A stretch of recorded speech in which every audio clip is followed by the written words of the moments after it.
Picture this. It's the 1970s, and a group of young rugby players, along with their friends and family, are on a chartered plane. But something goes horribly wrong. The plane crashes in the rugged Andes Mountains, and what follows is one of the most unbelievable survival stories of all time.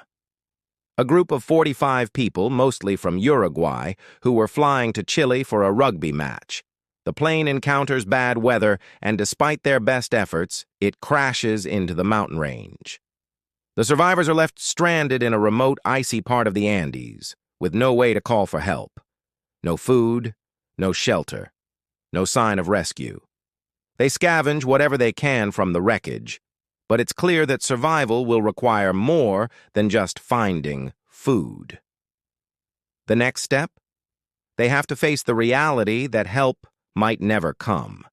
With no way to get out of the mountains and the weather growing colder by the day, the survivors are forced to face their worst fear: starvation. What they do next is shocking. The group debates what they should do in their dire situation. They come to an unimaginable conclusion. If they are to survive, they must resort to cannibalism. The most heartbreaking part of the story is the moral dilemma they face, as many of the survivors are close friends and family members. The emotional toll this decision takes on them is overwhelming, and it becomes one of the most controversial and gut-wrenching moments in survival history. After days of darkness, hunger, and uncertainty, a group of survivors decide to try to reach help. Against all odds, 2 of them set out to cross the dangerous mountains in search of civilization. Their journey is perilous. The cold, the snow, and the constant threat of avalanche make the trek almost impossible. Meanwhile, back at the crash site, the remaining survivors are beginning to lose hope.